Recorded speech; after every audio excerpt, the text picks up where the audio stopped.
Hello ladies and gentlemen, and welcome to The Right Opinion, the home of a twat with too much free time. And wow, do we have a great mess to cover today, because my, did it all not go down in the last few weeks. As you know, it's going to kick off when we have business to discuss. And boy, do I love business. So you better grab your briefcases and suits and whatever you think you need to do to be in a business. I don't know, maybe you're one of those progressive businesses and you get to wear jeans to work and do lines of coke. Apologies, had a case of projection there. Anyhow, we were talking about business. When we watch a YouTube channel, we enjoy their content, we are involved with them, we create a bond with them. We don't tend to think about what goes on behind the scenes too much. It's kind of strange to think that some of our favourite creators, as authentic as they may seem to us on screen, may just be well-focused puppets. But equally, being part of a business doesn't mean you're a puppet either. Many relationships are forged on very mutual terms, and there are many benefits that come from business relationships. But as viewers, either way, we don't really think about it. We don't look for the exact ingredients for what creates the content we watch. We just enjoy the recipe. Unless the recipe is for pineapple on pizza, then it's disgusting and you should never eat it, you cretins. Anyways, back to the point. We don't speak about businesses like Defy Media because no one cares about them. They're faceless corporations. However, in many situations, they play a fundamental part in being the fabric of many of our favorite, most popular channels on the website. One of those channels is Smosh, the channel founded by duo Ian Hecox and Anthony Padilla. Now, there isn't too much to say about them otherwise. They've been going on this platform for years now, and Smosh is a huge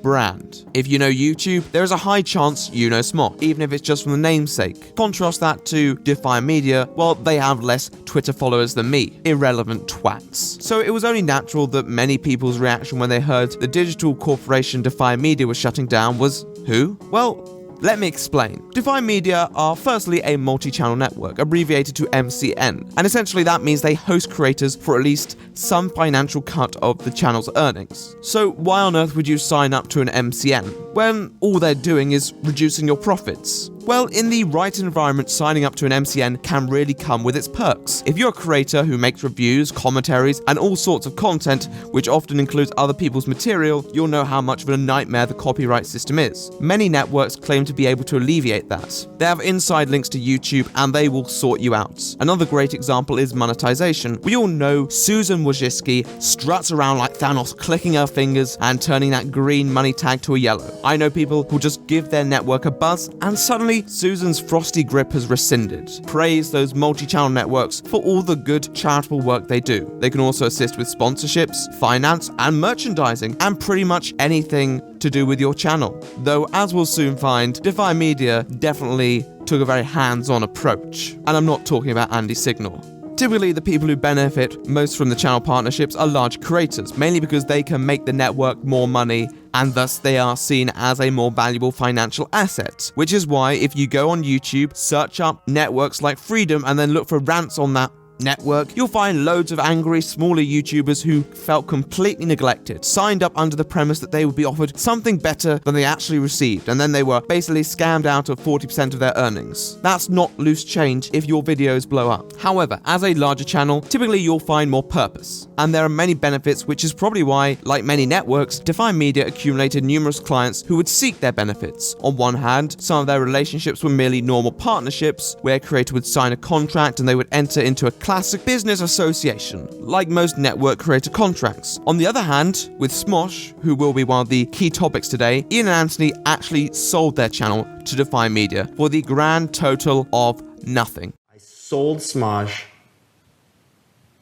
for $0. This essentially made Ian and Anthony employees of Defy Media, who then received a salary. Now, an anonymous source told me that the salary that Ian and Anthony received was actually rather small, especially when compared to the person who signed them. That's just hearsay. But either way, these were the sorts of dynamics that Defy had with its creators. It varied a lot. This meant that when this situation that we'll be discussing today transpired, you had a load of differing accounts from multiple people, with none of them necessarily being false, but each of them being different. However, each of these portraits can paint a picture of a company, a brand, and channels that eventually succumb to a changing environment, and one that there can definitely be cause for criticism and perhaps a little more. The thing about YouTube is that these things are always negotiated on an individual basis. There isn't a level of wage equality when you sign a contract, so everyone's experiences are going to be different, particularly when you suffer from the sort of business naivety like those we're going to discuss today. In the wake of Defy Media's shutdown, a couple of its former creators, Chris Stuttman and Smosh's Anthony Padilla, came forward to voice their somewhat negative experiences. Theirs will be the focus of today, along with other research outside of this sphere. We'll be going the full mile to make sure that there is no stone left unturned. With light of this, creators like Shane Dawson have also been vocal in their criticism of Defy Media, prompting many other creators to come forward with their individual experiences. It's certainly interesting to read without a doubt. It is clear from the lawyers who threatened Ryland Adams to the numerous unpaid creators that there was a significant lack of dignity in this business. I've never been a fan of companies, so when all this occurred, there was no possibility I was not going to use my platform to bash twats who I've never been fond of anyway.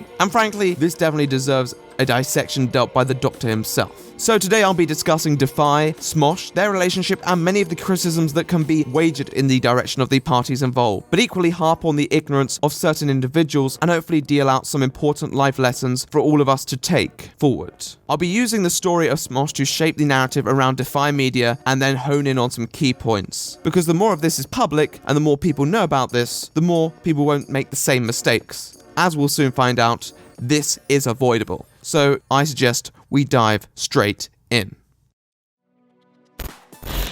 The original Smosh is the epitome of the YouTube dream. Two creators with nothing but an idea and a camera being able to chase something that in a way seems so impossible. That's what I've always liked about YouTube. It's the ideal market in many ways. Sure, there are certain setbacks that some people will always face when trying to access the market, and there are still outside factors that make some people more likely to excel on the platform than others. However, as a standalone platform, it is accessible to a diverse range of individuals looking to express themselves. And it was through those early days of YouTube that Smosh really established themselves with a name that would inevitably last forever. A bunch of punks screwing around in their dormitory or whatever room they could find, and just running that sort of humor. It was scrappy, it was messy, but it was organic. And I guess that's what people liked. Back then, YouTube didn't have to be a substitute for anything like TV, like many allege it is trying to be now, because you go home, you check out a 3-minute video that someone uploaded, and then you'd go and continue existing. Maybe do some homework if you're a kid, maybe watch the TV and cry about existence if you're an adult. Either way, back then, there was no huge incentive to do anything particularly revolutionary with their content. However, as said in the past, the platform became more competitive. But Smosh did actually have a knack of keeping up. They improved, and this was not just relative for the site, this was relative to their channel. You could see the progression in quality. This is something that they had clearly invested in. They were setting themselves up to be huge, as Defy Media or Alloy Digital soon noticed. However, they were human beings, they had a knack for the comedy that captured the moment, and they're clearly incredibly talented to have accumulated such an audience, many of whom are around to this day, but they weren't business masterminds. In 2018, YouTube is much more business oriented. You can see that through someone like Jake Paul and how ruthless his marketing is. That was never the case for Smosh. They never had that huge financial interest, but equally, this was what made them rather monetarily naive,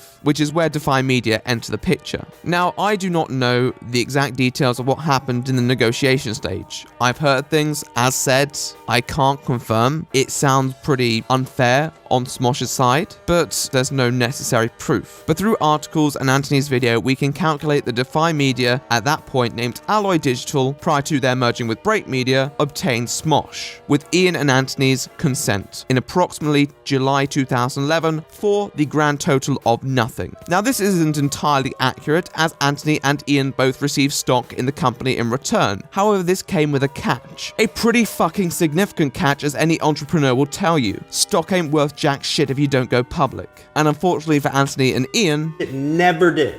you can see exactly why they feel a little mugged off. They were taken advantage of. And that's because Ian and Anthony are just guys. Jake Paul probably would have had 5 lawyers around the table to pick apart the contract word for word, but this is 2011. Some of the leading creators were just people who found themselves in that position. Rather than many of the manufactured public figures of today, they were normal people in an exceptional position, and a huge organization comes forward and says they can do all these things for you, and they'll give you a ton of resources in the process, and probably a whole team like they have now, like this ownership would. Who wouldn't want to take you up on that offer? Well, Harley Morenstein of Epic Mealtime wouldn't. He disclosed to me that Alloy Digital also approached him, this time offering him $3 million on top of the proposed stock. But in their meeting, the person whom Morenstein regarded as the top dog posed the question of what Morenstein's channel actually did. The sort of question you'd expect after responding to one of those stock emails of companies trying to sign your 4,000 subscriber channel. You see, Defy or Alloy are a company, a business, trying to have a piece of the pie. And once they have your channel, they're gonna get their money's worth. Smosh were Ian and Anthony. You go around in 2011 and ask a Smosh fan who Smosh were, and they'd say those two names. At that point, mostly making mere comedy videos on the internet. Now, they weren't the most defined characters, but people knew them, no doubt about it. But times change, and once Alloy had their hands on the business, they had a vision that changed entertainment. But at what cost? To discuss that cost, I brought in my longtime friend and Smosh scholar, Pinely, to lay out the influence of Defy, Alloy, or whatever they want to call themselves, on the beloved Ian and Anthony.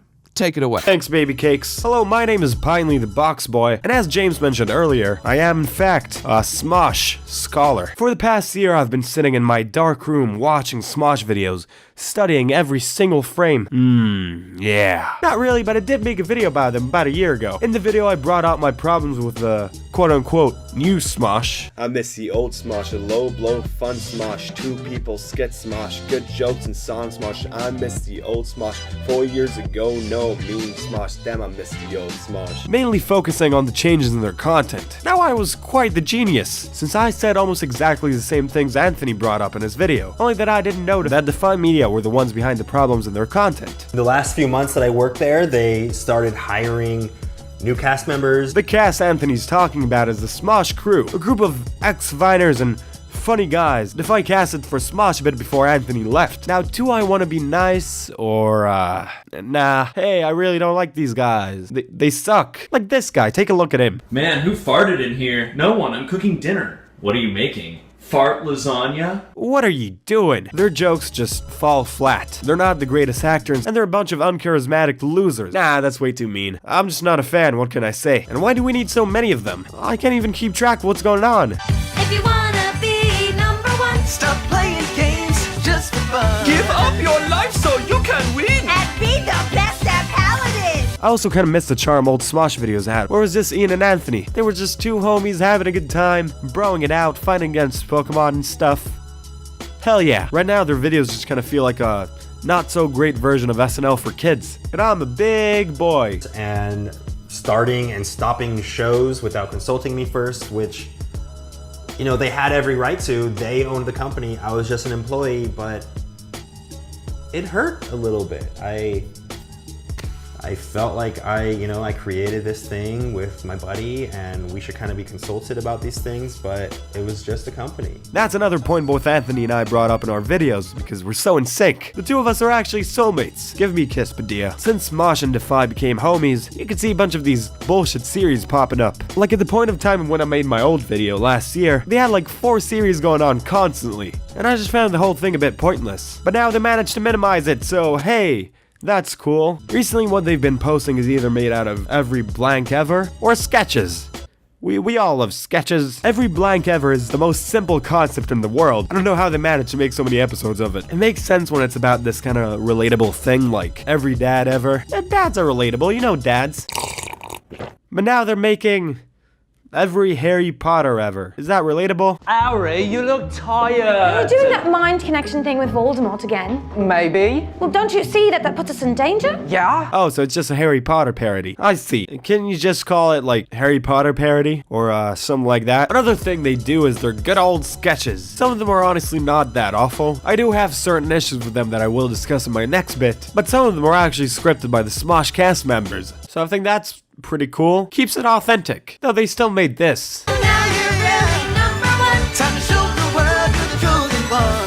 Store up all your passive rage. And express it in a healthy way on stage. So now you're really number one. Your friends hate you 'cause you're no fun. Yeah, they might call you a dork. But screw those dudes. You just killed some orcs. Ooh, that is not so great. Now my last problem in Smosh's change of content is that it all feels kind of plastic, and I'll explain exactly what I mean. Smosh used to have that very homey kind of feeling. It was very authentic, and at the beginning of them joining Defy, they still did some really cool stuff, like all those hard-ass songs. How many fools can I kill real today. Too many to count, don't get in my way. I shoot a mofo in the throat with my bow. Tomahawk chop is my death, freedom. Yeah, bitch, that's my jam. And that's the positive part of being bought by such a huge company. You have more money to do cool stuff. But as you go on and on and on, you see that they kind of lost the original Smosh touch. They opened all these random ass channels and kept posting more and more shit until they eventually just became a factory for skits for kids, which pretty much meant that they were not fun. Smosh used to mean Ian and Anthony, but you can notice that the brand attached so far away from the two that the fact that Anthony left wasn't even noticeable. Watch a Smosh video from a week before Anthony left and a Smosh video that was uploaded a few weeks ago, and you'll get the completely same kind of vibe. I'm gonna show you two clips and you have to tell me which one was made before and after Anthony left. Check this shit out. Before we open those doors, let us take a moment to remember the hardworking employees that lost their lives on Black Friday past. Hey, don't be nervous. You look so great. I really want your friends to like me. Yeah, you'll probably never guess it. No point in going on with this game. It just kind of feels like a wet slice of bread. It's not really interesting, it's not fun, and it's absolutely not tasty. But since it's the Christmassy, snowflakey kind of time, I'm gonna be a really nice guy. And I'm gonna finish this on a positive note. I'm kind of optimistic about the future of Smosh. Now that they're out of the Defy chains, they're finally free. And looking at the way Anthony described it, Defy kind of screwed them over. But now they can do whatever their smoshy heart desires. Hopefully now, since this big bad corporation isn't behind them, that'll lead to them doing good stuff. I was given access to all the channels, so we're just Ian hacked the mainframe. So we're just gonna be putting out some stuff. It's gonna be old school. Yeah. I gotta say, this is like really fun. It's exciting. It's definitely cool. it's the Wild West. Wow, that is truly inspiring. Good job. Anyways, I'm done for the day. Let's go back to James. Subscribe to me. Thank you, Pinely. I'll leave his link in the pinned comment. Go and check him out. He makes fantastically unique content, which is definitely what we need more of on this platform.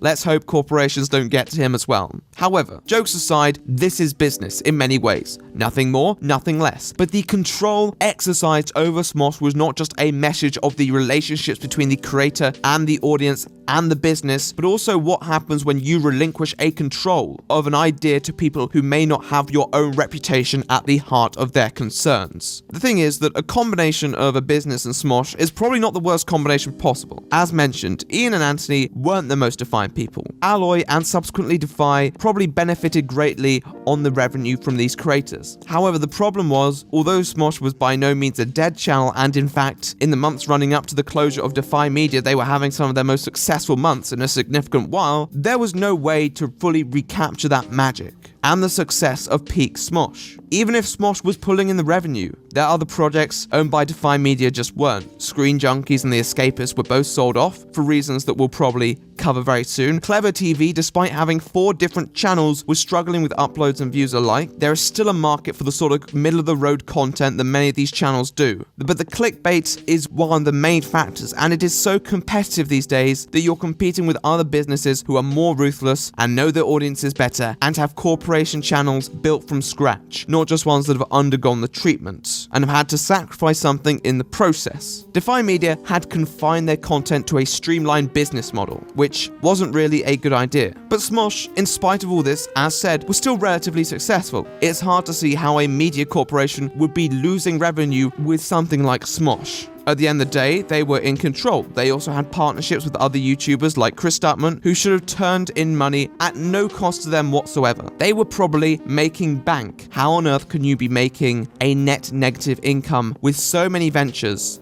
and so much outreach? They should have had every exit covered, but they didn't.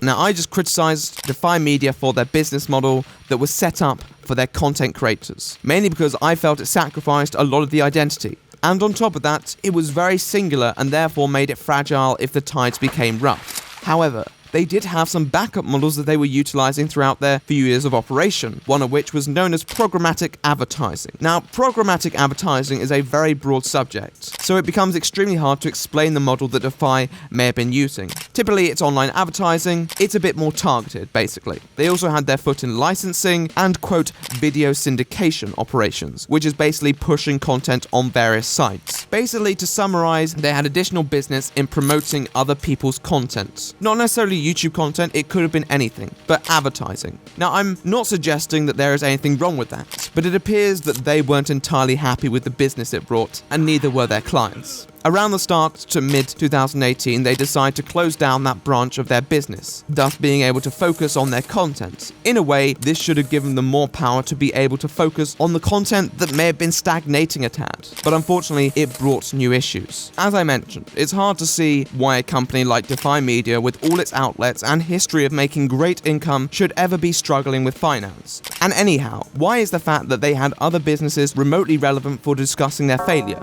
Well, you see, after they decided to withdraw from these businesses, there were compadres who came after them for unpaid debt. Now, it's hard to say whether this debt was merely a symptom of their financial troubles. However, whatever businesses they were involved in, they clearly hadn't ended well. Despite the fact that they had basically swindled one of the largest YouTube channels in the world out of its creators for absolutely nothing, they were too incompetent to keep their head above water, and their business dealings had clearly failed them. They were even the targets of a lawsuit filed by some disgruntled partners for ads run on their website. It was reaching that stage where people needed to abandon ship. Wherever the money was, no one out there knew, or at least there was no transparency. In his video, Stuttman detailed how he was made aware of the difficulties. I saw a lot of behind-the-scenes things at Defy that just seemed wishy-washy. On the other hand, Anthony and the clever TV host Jocelyn Davis seemed to be fairly oblivious to the issues surrounding the company. Did you know this was going to happen?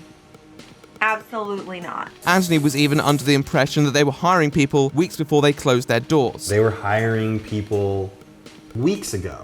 It's quite sensational how in the dark many of these people seem to be, and I don't think they have any motivation to feign ignorance, so I have no reason to disbelieve them. And you know what? Maybe, just maybe, if the crime of not informing their employees that their careers were going to be taken away from them instantaneously, with no chance for a person to perhaps preemptively look up new occupations to fill so that they can pay their rent for next month, maybe, just maybe, I would have been able to say, you're not shitty people.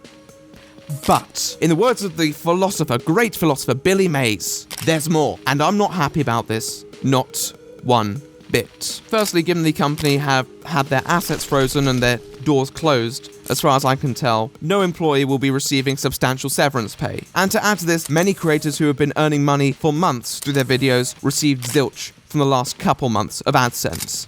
So, my entire Halloween special, all those massive videos I worked on, everything I worked on in September and October, I will probably not receive a dime for. This is where the difference between Smosh and Chris Stuttman comes into play. With regards to Chris, when we partner with a multi-channel network, they become the prime beneficiaries of our AdSense revenue. However, we typically sign a contract that will allocate the money predominantly back to us. In Chris's case, the contract that he signed was so that he would receive 100% of the AdSense revenue, with the only income going to Defy through acquired sponsorships. This changed when at the start of 2018, Defy approached Chris and requested that they change the AdSense split so that they can receive a 10% portion as they had hit financial difficulties. Chris reluctantly agreed. This worsened when they carried on deferring his monthly ad revenue payments week after week after week. This was an experience a lot of creators in Defy Media appeared to be having. Creators just being completely ignored, despite the fact that they had earned that money. We, as creators, work damn hard to accumulate any dollar we can, and when they're not obstructed by copyright claims, demonetization, and various other obstacles, creators should be able to rely on receiving the money that they have earned. Now, I haven't read a Defy Media contract. I don't know if they were legally allowed to do this. However, whether legal or not, I'm making a moral call here and saying that it was shitty. What you have here is a classic case of corporate denial. They have a problem where they think they're in debt and they don't know how to traverse it. So what they do is they think, well, we can invest some of our own creators' money into it and we'll reimburse them when we're out of this dark spell. After all, how bad can it get? It gets bad. worse and worse and worse. Suddenly, you've left disenfranchised creators out of pocket for money that they earned through the creation of their content that has generated profits that you have claimed and subsequently refused to return, and you're in the grand total of $10 million of debt. How the hell do you manage that? This is what you have, a mess, an absolute mess in which Defy have completely screwed over their creators and their employees alike. So what is the situation now? Where is the money? Well, many allege it is now with the bank who froze the assets. No one knows what's going to happen with it now. People might file disputes or claims against various parties, but if there's no money left, then there's a chance that no one will see any of it. It's bloody annoying that companies can do that, but at the end of the day, if the money isn't there, it isn't there. It's clear that Defy Media were not ready for the changing environment, whether it was on YouTube or off YouTube. They could not keep up, and when their investments caught up to them, they didn't know what to do. And sometimes businesses fail. Sometimes people lose out. It is an inevitability in the society that we live in, because we do live in a society. However, equally, when you're dealing with people's livelihoods, there can be no doubt in the irresponsibility in the handling of this company's demise. If your company is failing, you shouldn't play such a gamble of other people's lives in some vain hope that it might just recover. It was clear that this company was a dead business walking months ago, and the fact that the business appeared to refuse acknowledgement of these problems to people who relied on the business, and then basically stole from the creators who had taken the plunge to share their income with them in the first place, it is disgusting. They'd taken so much and wasted it all. However, that is the system. And on that day, many creators, many established creators were subjected to the system. Now we can try and change the system with regards to it, but that's much more deeply rooted in legality that is exceptionally complex and difficult. But what we can do is respond to this more astutely in the future with acknowledgement and awareness of the current system. They've devoted so much of their life making Smosh what it is, and they just completely betrayed it. There are lessons that can be taken away for everyone. The business, the creator, and perhaps even the viewer. When you're dealing with content, you're still dealing with people. Although Defy/Alloy weren't necessarily lying, it was still rather disingenuous that the business sold proverbial stock to the Smosh founders, which was basically useless. It was useless. Selling away your own brainchild for nothing would have to be one of the worst experiences to me. I don't think I'd ever be able to do something like that. So I do legitimately feel bad for Anthony and Ian, even if they should have known better. It doesn't make it right that their ignorance was exploited by people who did know better. In whatever interactions I'm involved in, if someone's trying to make a decision that requires information they may not be aware of, and additional context, then I will work to make sure that they are informed to the best of their ability before they make that decision. I think that's something that we should all work with, especially in high-stakes situations like this. However, going forward, we should also acknowledge our responsibility to be better informed, to avoid exploitation. Sure, if someone takes advantage of it, then they're still somewhat in the wrong. But if you leave your door open to the house and someone burgles it, there has to be some sort of responsibility. You can still think of ways to be better prepared. Does it vindicate the burglar? No, of course not. He should be arrested and dealt with sufficiently. However, you can see why these things are always a sign of mutual responsibility, because we're better off for it. From this, you also have to acknowledge that if you're selling away a brand, then you're selling away its foreseeable future. As Anthony acknowledged, they were essentially made employees of the company. I felt like I created this thing with my buddy, and we should kind of be consulted about these things, but it was just a company. Nothing more than that, and I was nothing more than an employee. Employees can be fired. Part of the reason that Anthony and Ian weren't were because they were viewed as somewhat integral to the brand. But it did mean that they were messed around a lot, completely left out of some decision-making processes, and then had their reputation smeared because of it. The fact that Smosh was able to continue as a separate brand after Anthony left was a clear indication that Anthony was completely correct in the fact that the brand had turned into something alien from him. If one of them had left in 2010, then I'm sure the reaction would have been very different. But I'm going to put a pin in that because I think that's a really interesting discussion for another time. Point being that if you're someone with a product that you care about, it's so easy to see what you love being gradually eroded into something you don't recognize, and by then it's too late. If that's okay with you, then that's okay with you. Sometimes we do need that extra backing to move forward as creators, but you have to anticipate the consequences. As an employer, you need to be upfront with your employees. Businesses don't work out sometimes. We've all had projects that just fall apart in front of our eyes. But if it's not working, don't smile in people's face while you empty their pockets, under the premise that you won't be reprimanded for it anyway. They're just as human as you, and be ready for content that you make to lose its audiences, especially when you change it in a way that its original audience no longer identify it as. In a way, Defy Media were bound to go extinct because the way they acquired these little ventures in the first place was no longer viable. The modern day and up-and-coming YouTubers would laugh in your face if you tried to do to them what Defy did to Smosh, and they'd also probably make a 10-minute video on it so they can cash in on how low and pathetic you are, with a few juicy mid-rolls in there too. Insult to injury. Still, there was no attempt to adapt, no attempt to reconcile the content, no attempt to grow out that money tree, all while it was being uprooted elsewhere because your other business partakings had failed miserably. The whole demeanor of the company in dealing with its financial woes can be summarized as pathetic. For any budding creators, do not partner unless you're confident that they can stay committed to your interest and aren't just going to take the money and run. Equally, read the contract. It's very easy for many of us to overlook terms and conditions when signing various things because 99% of terms and conditions are 100% trivial. But this is the 1%. Being in a contract can be a huge step forward. I'm not saying it doesn't have its benefits, but unless there's an element of trust, then you're risking it all. One of the huge benefits for being in a network is the fact that given the current monetization setup, many people aren't eligible. And being eligible often takes months to apply for if you're not in the network. And so there is the notion of something being better than nothing. But I would really emphasize, if they don't care enough to cater the contract at least somewhat to your preferences, then they don't care enough to not exploit you. Even established creators have been fucked over here. It may not always be the case, but in this instance, I believe that patience is a virtue, and that working hard and waiting for the right deal can pay off. Equally, I think one of the most prominent problems with creators are those who sign themselves up to contracts that they are bound to for a set amount of time. If you can obtain some sort of escape clause so you're not dragged down if the company nosedives, then do it. I honestly can't see myself signing up to a contract that would not give me the option to leave if the circumstances change, and I am no longer happy with the company's treatment of me as a creator.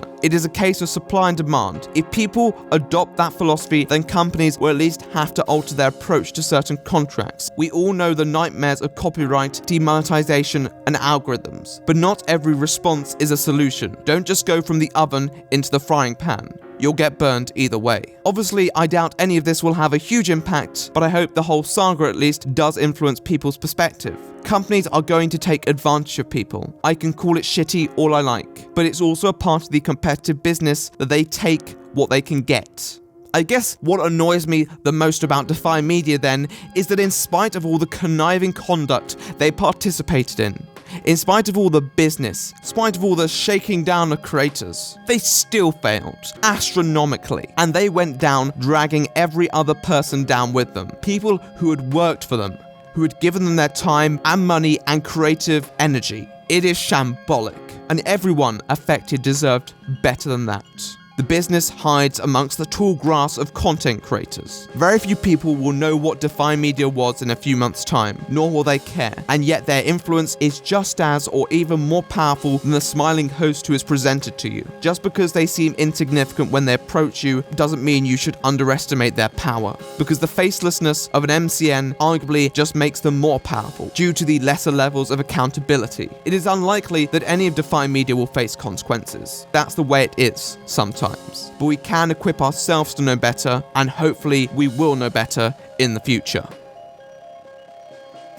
So, that was the video. It was a passionate one, I tell you, but I care about these topics. Please, once again, go and check out Pinely. He is a fantastic creator, and I love him very much. We've known each other since we were whippersnappers, YouTube whippersnappers at least, and he's still here, and he's still making content, and that's strong commitment. I love him a lot. Please check him out. And he's really attractive too. No homo? I'm going to leave Pinely's link in the pinned comment below. Also, I want to give a huge shout out to the editors. They have once again done a great job. Please go and check them out. I'm going to leave their links in the pinned comment alongside Pinely. It's like a little hall of fame down there. The exceedingly generous Patreons are up on screen now. I cannot thank them enough. And I would also like to personally thank Ryan, who once again donating $100. Amazing, sensational, beautiful man.